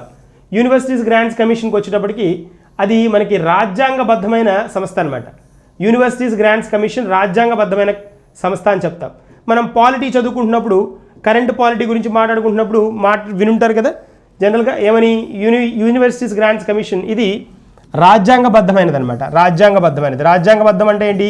కాన్స్టిట్యూషనల్ బాడీ, రాజ్యాంగబద్ధమైనది. ఇది వచ్చేటప్పటికి ఏఐసిటిఈ వచ్చేటప్పటికి all India council for technical education, ఇది చట్టబద్ధమైనది అనమాట. ఇలా కూడా కొన్ని ఉంటాయి, చట్టబద్ధమైనవి ఉంటాయి, మనం పాలిటీలో వింటుంటాం. ఎన్సిటిఈ కాంటెక్స్ట్ వచ్చేటప్పటికి ఇక్కడ national council for teaching education 1995లో ఎస్టాబ్లిష్ చేయడం జరిగింది. ఇది కూడా చట్టబద్ధమైనది అనమాట. ఈ మూడు ఆర్గనైజేషన్స్ ఏవైతే ఉన్నాయో ఇది రాజ్యాంగబద్ధమైనది, ఇది చట్టబద్ధమైనది, ఇది చట్టబద్ధమైనది. ఈ ఆర్గనైజేషన్స్ జనరల్గా ఏంటి అని అంటే ఇవి స్టాండర్డ్స్ ఎప్పుడో ఇవి స్టార్ట్ చేసినప్పుడు ఉంచిన పాలసీలని అవే ఫాలో అప్ చేయడం, కొత్తగా వీటిలో చేంజెస్ తీసుకురాకపోవడం, ఇవన్నీ మన ఈ ర్యాంక్లో, ఈ ఫ్రీడమ్ ఇండెక్స్లో మనం వెనకబడడానికి కారణాలని చెప్తున్నారు. ఇవి బాగా ఫ్రీక్వెంట్గా వినే వర్డ్స్ కదా, రాజ్యాంగబద్ధమైనవి, చట్టబద్ధమైనవి. రాజ్యాంగబద్ధమైన ఆర్గనైజేషన్స్ మీరు వింటే కాన్స్టిట్యూషనల్ బాడీస్ అంటాం, కాన్స్టిట్యూషనల్ బాడీ అంటాం. చట్టబద్ధమైనవి అంటే స్టాచ్యుటరీ బాడీస్ అంటాం, స్టాచ్యుటరీ బాడీ అని వింటుంటారు కదా, కాన్స్టిట్యూషనల్ బాడీ అంటారు. సో రాజ్యాంగబద్ధమైన ఆర్గనైజేషన్స్ మనం చూస్తే సుప్రీంకోర్టు రాజ్యాంగబద్ధమైనదే కదా, CAG controller and auditor general రాజ్యాంగబద్ధమైనదే, UPSC union public service commission, మనకు అలాగే మన స్టేట్ పబ్లిక్ సర్వీస్ కమిషన్స్ కూడా ఉంటాయి కదా, ఏబిపిఎస్సి ఇలాంటివి. తర్వాత క్యాగ్ కూడా ఉంది కదా, ఇవన్నీ దే ఆర్ రాజ్యాంగబద్ధమైనవి అనమాట. యూజీసీ లాంటివి అనమాట, ఇవి కూడా రాజ్యాంగబద్ధమైన. చట్టబద్ధమైనవి స్టాచ్యుటరీ బాడీస్ అంటే చట్టబద్ధమైనవి అనగానే మీకు బాగా క్లియర్గా తెలిసేది ఎన్హెచ్ఆర్సీ, హ్యూమన్ రైట్స్ కమిషన్ బాగా ఫ్రీక్వెంట్గా వింటాం. తర్వాత CVC vigilance commission, central vigilance commission, ఇవి చట్టబద్ధమైనవి, స్టాచ్యుటరీ బాడీస్ అనమాట. సో ఇలాగా ఈ ఆర్గనైజేషన్స్ ఏవైతే ఉన్నాయో ఈ 3 ఆర్గనైజేషన్స్ ఎడ్యుకేషన్కి రిలేటెడ్ ఆర్గనైజేషన్స్ వీటి పర్ఫార్మెన్స్ ఎక్స్పెక్ట్ చేసినంతగా లేకపోవడం వల్ల మన ర్యాంక్ అంత దారుణంగా ఉంది అనేది కాన్సెప్ట్ అనమాట. That's a point. ఇక్కడ మనం స్థానికులకు ఉద్యోగాలలో పెరుగుతున్న ప్రాధాన్యత ఈ పర్టికులర్ కాన్సెప్ట్కి రిలేటెడ్గా మనకి హర్యానా న్యూస్లో ఉందన్నమాట. ఇక్కడ ఏంటి అంటే రీసెంట్గా హర్యానా నవంబర్ మంత్లో ఏమైనా అనౌన్స్ చేసిందంటే 75% ఉద్యోగాలు దేనిలో ఉద్యోగాలు, ప్రైవేటు ఉద్యోగాలు స్థానికులకు అని అనౌన్స్ చేసింది. ఇది ఒక పెద్ద ఆల్రెడీ ఇది ఫస్ట్ స్టేట్ ఏం కాదు, ఇంకా చాలా స్టేట్లు అనౌన్స్ చేశాయి. బట్ దీనివల్ల ఏమైంది అంటే ఆ లిస్ట్లో ఏవేవైతే స్టేట్లు ఈ పట్ల ఇలాంటి కాన్సెప్ట్ అనౌన్స్ చేసాయో ఆ లిస్టులోకి హర్యానా కూడా చేరడం జరిగింది. అంతకుముందు మనం చూస్తే ఇలా స్థానికులకు ప్రాధాన్యత ఇవ్వాలి ఉద్యోగాలను అని చెప్తూ మనం కాన్స్టిట్యూషన్ రిలేటెడ్గా కూడా కొన్ని రాజ్యాంగానికి రిలేటెడ్గా కూడా కొన్ని ఆర్టికల్స్ స్థానికులకి ప్రియారిటీ గురించి మాట్లాడేవి కొన్ని ఉన్నాయి. సమానత్వ హక్కు గురించి చెప్తూ సమానత్వ హక్కు ఉంటుంది కదా మనకి, ఫండమెంటల్ రైట్స్లో ఉంటుంది. ప్రాథమిక హక్కుల్లో 12 నుంచి 35 దాకా ప్రాథమిక హక్కులు ఏవైతే ఉన్నాయో దానిలో సమానత్వ హక్కు కింద 14, 15, 16 articles, 14th article, 15th article and 16th article. తర్వాత 19th ఆర్టికల్, 19th వన్ వ్యక్తిగత స్వేచ్ఛ గురించి మాట్లాడుతుంది. సో ఈ 4 అనమాట, 14వ ఆర్టికల్, 15వ ఆర్టికల్, 16, 19వ ఆర్టికల్ ఇవి మనకి వీటి గురించి మాట్లాడతాయి. అంటే సమానత్వం గురించి, తర్వాత పోతే వ్యక్తిగత స్వేచ్ఛ గురించి మాట్లాడే ఆర్టికల్స్ అనమాట కాన్స్టిట్యూషన్లో. సో ఇక్కడ ఈ హర్యానా గురించి మనం మాట్లాడితే 75% ఉద్యోగాలు ప్రైవేటు స్థానికులకు. అంటే ముందు ఎవరు అంటే మనకి ఫస్ట్ ఆఫీషియల్గా ఈ కాన్సెప్ట్ ఇంట్రడ్యూస్ చేసింది, ఈ కాన్సెప్ట్ హిమాచల్ ప్రదేశ్లో ఉంది. హిమాచల్ ప్రదేశ్లో 2004లోనే ఉంది, ఒడిస్సా 2008లో, మహారాష్ట్ర కూడా 2008లో. ఇలా ఒక్కొక్క స్టేట్లో ఈ డిఫరెంట్ టర్మ్స్లో ఇంట్రడ్యూస్ చేయడం జరిగింది. దీనిలోనే మధ్యప్రదేశ్ కూడా ఉంది. మధ్యప్రదేశ్ రీసెంట్గానే 2019లో. కర్ణాటక కూడా అనౌన్స్ చేసింది. కర్ణాటక 2014లో అనౌన్స్ చేసింది. మధ్యప్రదేశ్, ఆంధ్రప్రదేశ్ అనౌన్స్ చేసింది. ఏపీ కూడా చేసింది. ఆంధ్రప్రదేశ్ 2019లో. ఇలా డిఫరెంట్ టైమ్స్లో డిఫరెంట్ టైం పీరియడ్స్లో డిఫరెంట్ స్టేట్స్ ఇలా అనౌన్స్ చేయడం జరిగింది. మరి ఇది ఎంతవరకు కరెక్ట్? స్థానికులకు ఉద్యోగాల్లో పెరుగుతున్న ప్రాధాన్యత అనే హెడ్డింగ్ తోటి మనం చెప్పుకుంటున్నాం. మరి ఇది ఇలా ఇస్తే స్థానికులు కాని వాళ్ళకి మరి ప్రాబ్లమే కదా. మరి వలస వెళ్ళే వాళ్ళు ఉంటారు, వాళ్ళ పరిస్థితి ఏంటి? వాళ్ళు చదువుకున్న ఉద్యోగాలు ఉండవా? ఇలాంటి కాన్సెప్ట్ గురించి హైలైట్ చేస్తున్న పాయింట్ ఇది. అంటే స్ట్రైకింగ్ పాయింట్ అనమాట. ఇప్పుడు మనకి ఇలాంటి ఎగ్జామ్స్లో చిన్నగా ఏ స్టేట్ అనేది అడుగుతాడు. హర్యానా 2020లో కదా, హర్యానా 2020లో హర్యానా ఈ లిస్టులోనే చేరింది. ఏ స్టేట్ అనౌన్స్ చేసింది, ఏ స్టేట్ చేయలేదు అనేది క్వశ్చన్ అడగచ్చు.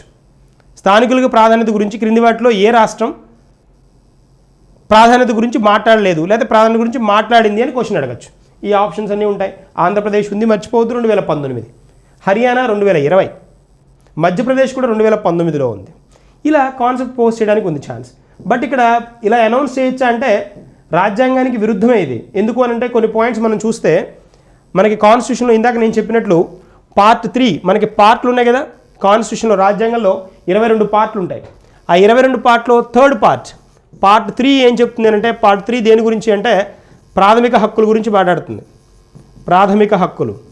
ఈ ప్రాథమిక హక్కుల్లో 12 నుంచి 35 వరకు ఉంటాయి కదా. దీనిలో పర్టికులర్గా 14, 15, 16 ఇవి, వీటితో పాటు ప్లస్ 19వ ఆర్టికల్, ఇవి ఆర్టికల్స్. ఈ ఆర్టికల్స్ ఏవైతే ఉన్నాయో ఇవి సమానత్వాన్ని ఇవ్వాలి అని చెప్పే ఆర్టికల్స్ అనమాట. అందరికీ సమాన పాసిబిలిటీస్ ఇవ్వాలి అని చెప్పే ఏరియాలు అనమాట. ఇది పార్ట్. అందరికీ ప్రయారిటీ సమానంగా ఇవ్వాలని చెప్తున్న ఆర్టికల్స్. Very important. ఇది న్యూస్లో ఉంది కాబట్టి ఈ ఆర్టికల్స్ రిలేటెడ్గా కాన్సెప్ట్ అడగడానికి స్కోప్ ఉంటుంది కరెంట్ పాలిటీలో. అది పాయింట్ మనం క్యాచ్ చేయాలి. That's one. తర్వాత నెక్స్ట్ వన్కి వెళ్దాం. ఇక్కడ మనం హెడ్డింగ్లో అబ్జర్వ్ చేస్తే మెట్రో నియో ఏంటి అంటే, ఈ మెట్రో నియో ఇది లో కాస్ట్ అర్బన్ రైల్ ట్రాన్స్పోర్టేషన్ అనమాట. అర్బన్ రైల్ ట్రాన్స్పోర్టేషన్ అంటాం. ట్రాన్స్పోర్టేషన్ దీన్ని ప్రొవైడ్ చేయడానికి ఇంట్రడ్యూస్ చేసిన కాన్సెప్ట్. లో కాస్ట్ అర్బన్ రైల్ ట్రాన్స్పోర్టేషన్ ఈ ఫెసిలిటీ ఇవ్వడానికి. ట్రాన్స్పోర్టేషన్ అంటే మనకు తెలుసు కదా, రవాణాకి పబ్లిక్ ట్రాన్స్పోర్టేషన్కి రైల్ ట్రాన్స్పోర్టేషన్ లో కాస్ట్ నో ఫ్రిల్స్ కూడా అంటాం. తక్కువ ఖర్చుతోటి ఇంట్రడ్యూస్ చేయడానికి ఈ మెట్రో నియో అనే కాన్సెప్ట్ ఇంట్రడ్యూస్ చేశారు. దీనికి దీని స్పెషాలిటీ ఏంటి అని అంటే కాస్ట్ వైజ్ చాలా రీజనబుల్గా ఉంటుంది, తక్కువ అని అర్థమైపోతుంది. ఎందుకంటే అక్కడ మనం పాయింట్ కూడా హైలైట్ చేసాం కాబట్టి, లో కాస్ట్ అనుకున్నాం కాబట్టి. మరి దీని స్పెషాలిటీ ఏంటి అని అంటే దీన్ని టైర్ 2, టైర్ 3 సిటీస్లో ఇంట్రడ్యూస్ చేయాలనేది కాన్సెప్ట్. టైర్ 2, టైర్ 3 సిటీస్లో వీటిని ఇంట్రడ్యూస్ చేయాలి అనేది గవర్నమెంట్ ఆలోచిస్తున్న పాయింట్ అనమాట. మరి ఇది రైల్ కదా, రైల్ ట్రాన్స్పోర్టేషన్ కదా. అలాగే మనకి రోడ్ ట్రాన్స్పోర్టేషన్లో కూడా national highways authority of India NHAI ఉంది కదా, అవి కూడా కొత్త కొత్త మోడల్స్ వైపు చూస్తోంది. ఎలాంటివి? హైపర్ లూప్ అని, పాడ్ ట్యాక్సీస్ అని, POD అనమాట, పాడ్ ట్యాక్సీ అని, ఇలాంటి వాటి మీద ఫోకస్ చేస్తోంది. ఇప్పుడు దీని గురించి టైర్ 2, టైర్ 3 క్యాపిటల్స్ సిటీస్ ఏవైతే ఉన్నాయో, పట్టణాలు ఏవైతే ఉన్నాయో, వాటిలో లో కాస్ట్ అర్బన్ రైల్ ట్రాన్స్పోర్టేషన్ ఇవ్వడానికి ఈ మెట్రో నియో అనే కాన్సెప్ట్ని గవర్నమెంట్ ఇంట్రడ్యూస్ చేస్తుంది. అది తెలియాలి. మరి ఇక్కడ టైర్ 2, టైర్ 3 సిటీస్ అంటే వేటిని అంటారు అంటే 2011 సెన్సస్ ప్రకారం, 2011 సెన్ససే కదా మనకి. ఎందుకు అని అంటే నెక్స్ట్ సెన్సస్ వచ్చిందాక ఇదే మనకి ఆధారం. నెక్స్ట్ సెన్సస్ ఎప్పుడు వస్తుంది? 2021కి వస్తుంది కదా, 2021కి నెక్స్ట్ సెన్సస్ వస్తుంది. అప్పటిదాకా దీన్ని బేస్గానే మనం మాట్లాడుకోవాలి, ఏం మాట్లాడినా. సో ఇక్కడ టైర్ 2 సిటీస్ అన్ని వేటిని అంటాము అని అంటే జనరల్గా వేటిదైతే జనాభా 50,000 నుంచి 99,999 ఉంటుందో వాటిని టైర్ 2 సిటీస్ అంటారు. అదొక పాయింట్. టైర్ 3 సిటీస్ అని వేటిని అంటారు అని అంటే పాపులేషన్ వైజ్ వచ్చేటప్పటికి 20,000 పాపులేషన్ నుంచి 49,999 పాపులేషన్, ఈ గ్యాప్లో ఉన్న వాటిని టైర్ 2, టైర్ 3 సిటీస్ అంటాం. వీటిల్లో ఈ పర్టికులర్ సర్వీస్ని ఇంట్రడ్యూస్ చేస్తారని గవర్నమెంట్ చెప్తాం. రైల్ గుర్తుంచుకోండి, రైల్ ట్రాన్స్పోర్టేషన్లోనే మనం మెట్రో నియో మాట్లాడుతున్నాం. అదే ఈ పర్టికులర్ కాంటెక్స్ట్ కాకుండా ఇప్పుడు మనం కనుక ఇట్లా రోడ్ అండ్ ట్రాన్స్పోర్టేషన్ గురించి మాట్లాడామనుకోండి, ఇక్కడ చూడండి, ఇక్కడ మీకు కనిపిస్తున్న పాయింట్స్ మీరు అబ్జర్వ్ చేస్తే హైపర్ లూప్ అని కనిపిస్తుంది చూడండి. హైపర్ లూప్ అనగానే Tesla company owner Elon Musk ఈయన గుర్తొస్తాడనమాట. Very special person Elon Musk, company పేరు టెస్లా. ఈ ఎలన్ మస్క్ అనే పర్సన్ కనుక్కున్నదే అనమాట ఈ హైపర్ లూప్ అనే కాన్సెప్ట్. ఇది ట్రాన్స్పోర్టేషన్కే, ఈ రెండు కూడా ట్రాన్స్పోర్టేషన్కే. ఇందాక మనం రైల్ ట్రాన్స్పోర్టేషన్, ఇది జనరల్గా ఇది రోడ్ ట్రాన్స్పోర్టేషన్. ఇక్కడ హైపర్ లూప్ అంటే చూడండి, ఇక్కడ ఒక పైప్ లాగా ఉంది కదా, దీనిలో చిన్న వెహికల్ సహాయంతో పర్సన్స్ మూవ్ అయిపోతూ ఉండొచ్చు అనమాట. ఏవేవైతే బాగా తక్కువ డిస్టెన్స్ ఉండి ఎక్కువ టైం పట్టే ఏరియాలు, సిటీలు ఏవైతే ఉంటాయో వాటిలో ఇలాంటి ట్రాన్స్పోర్టేషన్ ఇంట్రడ్యూస్ చేయాలి అనేది గవర్నమెంట్ కాన్సెప్ట్. ఈ హైపర్ లూప్ కూడా ఇండియా సైన్ చేసింది. హైపర్ లూప్ కాన్సెప్ట్ కూడా కొన్ని సిటీస్ మధ్య మూవ్ అవుతోంది. తర్వాత ఇంకా రీసెంట్గా వచ్చిన కాన్సెప్ట్ ఏంటి అంటే పాడ్ ట్యాక్సీ. ఈ పాడ్ ట్యాక్సీ కూడా NHAI ఇంట్రడ్యూస్ చేయాలని ఆలోచిస్తోంది. అయితే ఇవి బాగా అడ్వాన్స్డ్ వన్ అవ్వడం వల్ల ఇదిగోండి ఇలా ఉంటాయి పాడ్ ట్యాక్సీస్, ఇలా ఉంటాయి. ఇది పాడ్ ట్యాక్సీ అనమాట. ఇలాంటి వాటిని ఇంట్రడ్యూస్ చేయడం వల్ల దీని స్పెషాలిటీ ఏంటి అంటే పాడ్ ట్యాక్సీ అది హ్యూమన్ లెస్ అనమాట. అంటే మనుషులు ఎవరు ఉండరు దానిలో, ఆటోమేటిక్గా మూవ్ అయిపోతుంది అనమాట. సో స్పెషల్ వన్ ఇది. వీటి వల్ల ఏంటంటే టైం సేవ్ అవుతుంది ఒకటి, తర్వాత చాలా కంట్రోలింగ్ కూడా చాలా ఈజీగా ఉంటుంది. కాబట్టి యాక్సిడెంట్ కైండ్ ఆఫ్ థింగ్స్ని తక్కువ టర్న్ చేసుకునే ఛాన్స్ ఉంటుంది. బట్ స్పీడ్ అనమాట, స్పీడ్ మనకి వెరీ ఇంపార్టెంట్. ఇవి కూడా అంతే, హైపర్ లూప్ కూడా స్పీడ్ అనమాట, వెరీ స్పీడ్, ఫాస్ట్గా టర్న్ చేయాలని. బట్ ఇంకా ఇది ప్రోగ్రెస్ అవ్వలేదు, ఆ మోడల్లోనే ఉంది, రన్ అవే మోడల్లోనే ఉంది. ఎలన్ మస్క్ ఇది పర్సన్ పేరు, టెస్లా కంపెనీ ఓనర్ అనమాట. ఇతను ఇంట్రడ్యూస్ చేశాడు ఈ హైపర్ లూప్ అనే కాన్సెప్ట్ని. ఇది మనకి దేనికి రిలేటెడ్ వన్? మెట్రో నియోకి రిలేటెడ్ వన్. జాతీయ క్యాన్సర్ అవగాహన దినోత్సవం. ఈ జాతీయ క్యాన్సర్ అవగాహన దినోత్సవాన్ని మనం నవంబర్ 7వ తేదీన జరుపుకుంటాం, నవంబర్ 7th. కన్ఫ్యూజ్ అవ్వకూడదు, ఇది క్యాన్సర్ అవగాహన దినోత్సవం. అవగాహన, awareness day, cancer awareness day November 7th. కానీ ప్రపంచ క్యాన్సర్ దినోత్సవం ఉంది. క్యాన్సర్ దినోత్సవం ఇది వేరు. ఇది క్యాన్సర్ దినోత్సవం, ఇది క్యాన్సర్ అవగాహన దినోత్సవం. క్యాన్సర్ అవగాహన దినోత్సవం నవంబర్ 7th. ప్రపంచ క్యాన్సర్ దినోత్సవం ఎప్పుడు అని అంటే February 4th. Feb 4th. ఇది ఒకటి, ఇది తెలియాలి. సో జాతీయ క్యాన్సర్ అవగాహన దినోత్సవం నవంబర్ 7th. సో దీన్ని ఎందుకు అవగాహన ఎందుకు క్రియేట్ చేయాలి అని అంటే దీని ద్వారా జాతీయ అంటున్నాం కదా, దేశంలో క్యాన్సర్ గురించిన ఏవేవైతే భయాలు ఉన్నాయో వాటిని భయపడకుండా ప్రజలకు దాన్ని ఏ విధంగా దీని నుంచి బయటపడచ్చు, రాకుండా ఎలాగా నివారణ చర్యలు తీసుకోవచ్చు, ఇలాంటి వాటిని గురించి అవగాహన కలిగించే విధంగా, క్యాన్సర్ గురించి అవగాహన కలిగించే విధంగా ఈ నవంబర్ 7th ఇండియాలో అబ్జర్వ్ చేస్తాం మనం. Very special. ఇది ప్రపంచ, ఇది జాతీయ క్యాన్సర్ దినోత్సవం February 4th. ఆ పాయింట్ అర్థమైతే చాలు. ఇది ఫస్ట్ వన్. ఇప్పుడు ఇంకొక పాయింట్ చూద్దాం దీని గురించి. క్యాన్సర్ అవగాహన దినోత్సవం గురించి ఎడిషనల్గా ఇంకేదన్నా పాయింట్ మనం చెప్పుకోవాలి అని అంటే కొన్ని మనం 2018 స్టాటిస్టిక్స్ కనుక చూసామంటే 2018లో జరిగిన అంశాలు కొన్ని పాయింట్లు మనం డిస్కస్ చేసామంటే మనకి క్యాన్సర్ ఎంత డేంజరో, ఇండియా ఎంత డేంజర్ పొజిషన్లో ఉందో అర్థమైపోతుంది. 2018లో 2018లో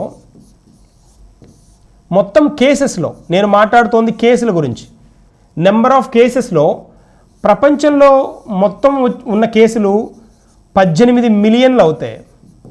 18 మిలియన్ కేసెస్ 2018లో నోట్ అవుతాయి. వాటిలో ఇండియాలో దాదాపుగా 1.5 మిలియన్ కేసులు నోట్ అయ్యాయి. మరి ఇది డేంజరే కదా. 18 మిలియన్ కేసులు అంటే, మిలియన్ అంటే 10 లక్షలు కాబట్టి 18 × 10 అంటే 18 × 10 కదా, 10 అనుకుంటాం. అంటే ఎంత? 1,80,00,000 కేసులు. 1,80,00,000 కేసులో దాదాపుగా 15 లక్షల కేసులు. 1.5 మిలియన్ అంటే 15 లక్షల కేసులు. 1.8 లక్షలు. ఇది 1,80,00,000లో 15 లక్షల కేసులు మనవేనమాట భారత్లో ఉన్నాయి. మరి డేంజరే కదా అది. మరి డెత్స్ విషయానికి వస్తే మరి ఎంతమంది డెత్లు ఎన్ని అవుతున్నాయంటే బాబు, డెత్ కూడా డేంజర్గానే ఉన్నాయి. ఇక్కడ డెత్ నెంబర్ చూసినా కూడా మనం ఇండియా రికార్డులోనే ఉంది, స్పెషల్ రికార్డ్స్లోనే ఉంది. డెత్స్లో ఇండియా అబ్జర్వ్ చేస్తే, డెత్స్లో క్యాన్సర్ వలన చనిపోతున్న వాళ్ళని కనుక అబ్జర్వ్ చేస్తే ప్రపంచవ్యాప్తంగా దాదాపుగా 9.5 మిలియన్ మెంబర్స్ ఉంటే 9.5 మిలియన్ అంటే దాదాపుగా 95 లక్షలు. 95 లక్షల మంది ప్రపంచవ్యాప్తంగా 2018-19 సంవత్సరంలో చనిపోతే క్యాన్సర్ ద్వారా, భారత్కు వచ్చేటప్పటికి భారత్లో 0.8 మిలియన్ 0.8 మిలియన్ మెంబర్స్ చనిపోయారు దీని ద్వారా. అంటే మొత్తం ప్రపంచంలో 95 లక్షల కేసుల్లో 8 లక్షల మంది మన ఇండియాలో చనిపోవడం జరిగింది. అది కాన్సెప్ట్. సో అది ఇంత డేంజర్గా ఉన్న ఈ పర్టికులర్ పార్ట్కి గురించి మనం మాట్లాడుకుంటున్నాం. అవగాహన క్రియేట్ చేయాలి. మరి ఖచ్చితంగా క్యాన్సర్ డేంజరే కాబట్టి, అంటే ప్రపంచంలో కమ్యూనల్ డిసీజెస్లో స్పెషల్గా అంటే డేంజరస్గా ఉన్న వాటిలో రెండవది అనమాట. ఇది మోస్ట్ డేంజరస్ అనమాట క్యాన్సర్. సో ఇలాంటి వాటిని మరి అరికట్టాల్సి, వాటిని తగ్గించాల్సిన అవసరం అయితే ఖచ్చితంగా ఉంది కాబట్టి వీటి మీద ఫోకస్ చేయడం జరుగుతుంది. That's a point. తర్వాత ఇక్కడ ఇంకొక పాయింట్ నేను యాడ్ చేస్తాను. ఏంటి అంటే మరి భారతదేశం ఏం చేస్తుంది క్యాన్సర్ని తగ్గించడానికి, క్యాన్సర్ గురించిన పరిస్థితి అంటే ఎలా ఉంటుంది అంటే, ఈ జబ్బు వస్తే చాలామంది ఇవి వచ్చేది ఎక్కువ పూర్కే వస్తుంది, పేదరికంలో ఉన్న వాళ్ళకే వస్తుంది. వాళ్ళకి ఎక్కడ ప్రాబ్లం వస్తుందంటే, పేదరికంలో వచ్చిన వాళ్ళు మరి ఈ జబ్బు వస్తే చనిపోవడమేనా అంటే లేదు. ఇక్కడ మనకి ఇక్కడ ఈ రిజల్ట్ చూస్తే సరిపోతుంది, ఇక్కడ తెలిసిపోతుంది. మొత్తం 1,80,00,000 కేసులు నమోదైతే దానిలో చనిపోయిన వాళ్ళు 95 లక్షల మంది కదా, అంటే దాదాపుగా 50% చనిపోతున్నారు. మరి దీనికి కావలసిన మందులని వాటిని సరఫరా చేస్తే ఇంకొంచెం మంది ఎక్కువ బతికే అవకాశం ఉంటుంది కదా. అంటే అందుకనే గవర్నమెంట్ ఆఫ్ ఇండియా ఇనిషియేటివ్ చాలా స్పెషల్ ఇనిషియేటివ్ తీసుకుంది. ఇది మీరు అబ్జర్వ్ చేస్తే దీన్ని అడగడానికి కూడా స్కోప్ ఉన్న పాయింట్. ఇది NPPI అనే కాన్సెప్ట్ ఒకటి ఇంట్రడ్యూస్ చేస్తుంది, నేషనల్ ఫార్మాస్యూటికల్ ప్రైజింగ్ ఏజెన్సీ అని. National pharmaceutical pricing agency, national pharmaceutical pricing agency. ఈ ప్రైజింగ్ ఏజెన్సీ ద్వారా ఏం చేస్తారు అంటే 42 రకాల ఏవైతే మెడిసిన్స్, డ్రగ్స్, 42 రకాల డ్రగ్స్ ఏవైతే క్యాన్సర్ నివారణలో వాడుతున్నారో వాటి ధరను తగ్గించాలి అని గవర్నమెంట్ చెప్పడం జరిగింది. దీని ద్వారా 42 డ్రగ్లు. ఓకేనా, వెరీ వెరీ ఇంపార్టెంట్ వన్. దీని గురించి అడిగి తీరుతాడు. ఇక్కడ మర్చిపోకండి, ప్రపంచ క్యాన్సర్ దినోత్సవం ఫిబ్రవరి 4, అవగాహన దినోత్సవం, క్యాన్సర్ గురించిన అవగాహన దినోత్సవం నవంబర్ 7. That's a point. ఇక్కడ మనం గ్రీన్ సైనికులకు వెరీ స్పెషల్ వన్. గ్రీన్ సైనికులకు ఏమంటున్నాడు, కోవిడ్-19 బీమా పీటీఆర్. Very good. ఇక్కడ ఇదేంటో చూద్దాం. పీటీఆర్ అంటే ఏంటి అంటే, పీటీఆర్ అనే వర్డ్ ఏంటి అంటే ఇక్కడ నోట్ చేస్తున్నాను. పీటీఆర్ అంటే Pakke tiger reserve.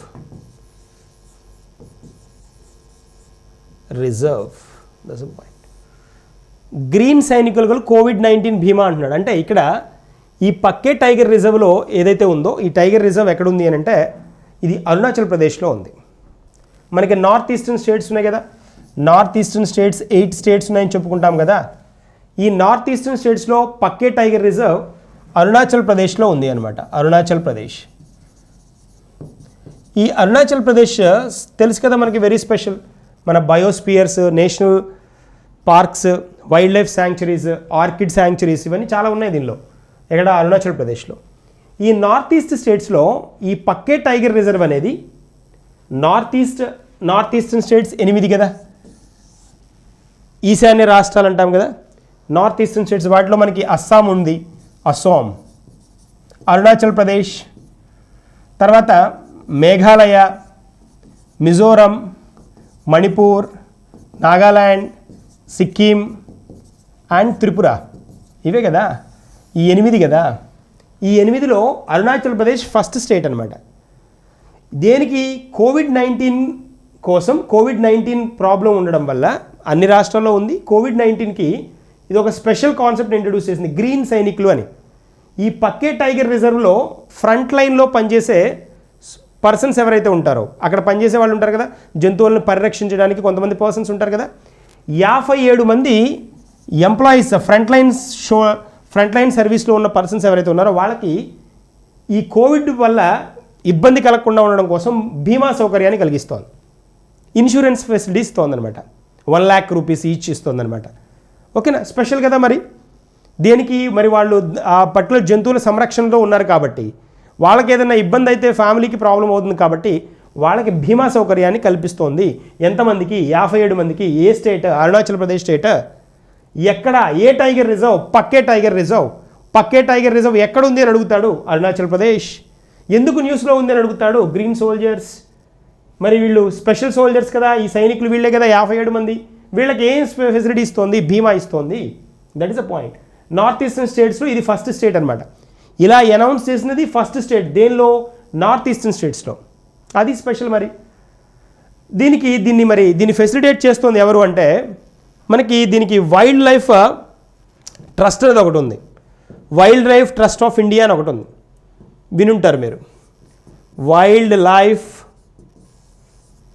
Trust of India. ఈ wildlife trust of India మనకి ఢిల్లీలో ఉంది. దట్ ఈజ్ నోయిడా అనమాట. నోయిడాలో ఉన్న ఎంటిటీ ఇది ప్రొవైడ్ చేస్తుంది అనమాట. దేన్ని, ఈ ఇన్సూరెన్స్ని. ఈ ఇన్సూరెన్స్ ఫెసిలిటీ ఇస్తుంది ఎవరు అని అంటే ఈ ఎంటిటీ ఇస్తుంది. That is a point. చాలా కవర్ అయ్యాయి చూడండి. World life trust of India ఇది ఇంపార్టెంటే, ఈ పక్కే టైగర్ రిజర్వ్ కూడా ఇంపార్టెంటే. ఇంతేనా, ఇంకా ఏమైనా స్పెషల్గా చెప్పుకోవచ్చా అంటే ఇక్కడ చాలా స్పెషల్గా చెప్పుకోవచ్చు. దేని గురించి అంటే అరుణాచల్ ప్రదేశ్ గురించి. ఇక్కడ ఒక బర్డ్ కనిపిస్తోంది, చాలామందికి సుపరిచితమైన బర్డ్. ఇది చాలా స్పెషల్ బర్డ్ అంటాం దీన్ని. దీని స్పెషాలిటీ ఏంటి అంటే దీన్ని హార్న్ బిల్ అంటాం. హార్న్ బిల్ అనమాట. చూడండి ఇక్కడ కనిపిస్తుంది కదా, హార్న్ బిల్. దీనిలో మోడల్ ఏంటి అంటే దీని మోడల్ గ్రేట్ హార్న్ బిల్. ఇది అరుణాచల్ ప్రదేశ్కి మాత్రమే, అరుణాచల్ ప్రదేశ్లో బాగా విరివిగా కనిపించే ఒక పక్షి. అంతేకాకుండా అరుణాచల్ ప్రదేశ్ యొక్క రాష్ట్ర పక్షి కూడా ఇది హార్న్ బిల్. 100% క్వశ్చన్ అడుగుతాడు. పర్యావరణానికి రిలేటెడ్గా, ఎకాలజీకి రిలేటెడ్గా ఉందా అడుగుతాడు, పక్కా అడుగుతాడు. పక్షి పేరేంటి, hornbill, great hornbill. ఏ రాష్ట్రం, అరుణాచల్ ప్రదేశ్. సో ఇక్కడ మరి ఇదేంటి అంటే ఎందుకుంది ఇది న్యూస్లో అంటే అరుణాచల్ ప్రదేశ్లో ఇది రాష్ట్ర పక్షి. దీని పరిస్థితి ఏంటి అని అంటే బాబు ఇప్పుడు వల్నరబుల్గా ఉంది. వల్నరబుల్ అంటాం. వల్నరబుల్ అంటే వీటి నెంబర్ తగ్గిపోతూ ఉంది. వల్నరబుల్గా ఉంది అని చెప్పడానికి మనకి ఎంటిటీ ఎవరు? IUCN ఉంది కదా, IUCN మనకు తెలుసు కదా. IUCN international union for conservation of nature అంట, అంతర్జాతీయ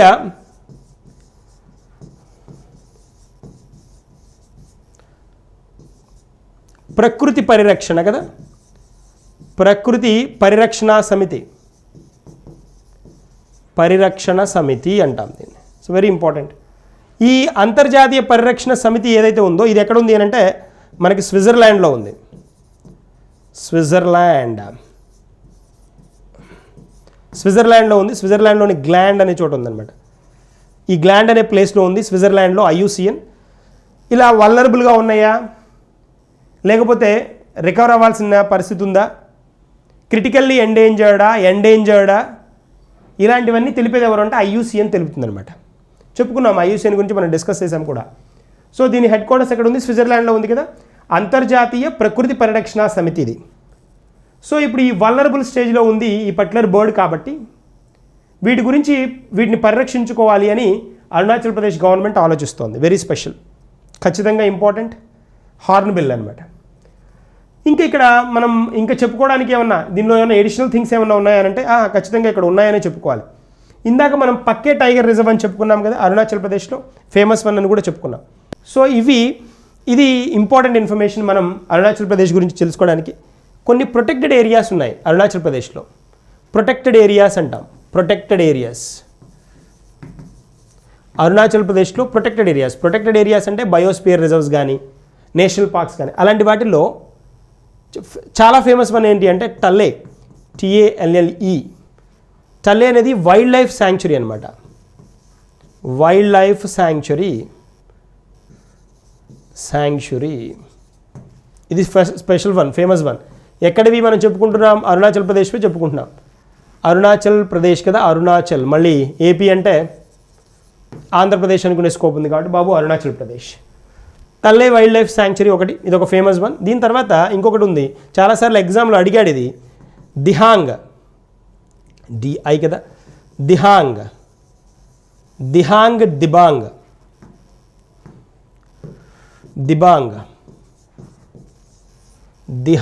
Dibang biosphere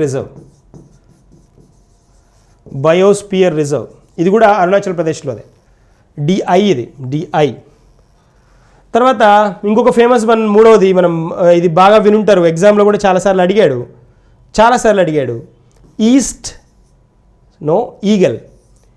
eagle nest wildlife sanctuary, eagle nest అనమాట. ఈగల్ నెస్ట్ అనేది కూడా ఇక్కడే ఉంది.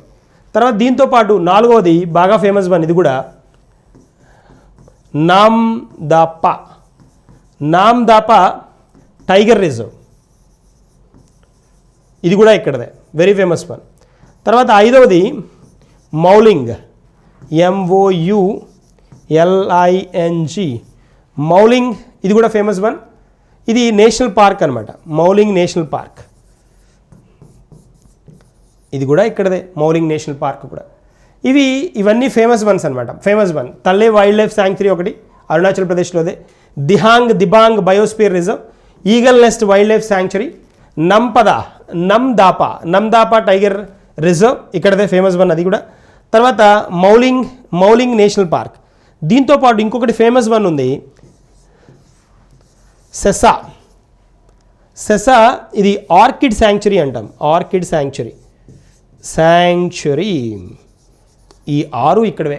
వీటిల్లో ఈ దిబాంగ్ చాలాసార్లు ఎగ్జామ్లో అడిగాడు, టల్లే వైల్డ్ లైఫ్ శాంక్చురీ అడిగాడు, నందాపా టైగర్ రిజర్వ్ అడిగాడు. ఇవన్నీ ఎక్కడివి బాబు అంటే బాబు అరుణాచల్ ప్రదేశ్. సో ఇంత దూరం దాకా కనుక తెలుసుకుంటే క్వశ్చన్ ఎక్కడా మిస్ అవ్వదు. ఎస్ఐ కానిస్టేబుల్లో కూడా వెరీ వెరీ ఇంపార్టెంట్ ఈ ఏరియా. సో ఫోకస్ చేయండి. Then I'm winding the session. Next సెషన్లో కలుద్దాం. మరిన్ని కరెంట్ అఫైర్స్ కాన్సెప్ట్స్ తోటి మనం నెక్స్ట్ క్లాస్ డిస్కస్ చేసుకుందాం. Thank you and good day.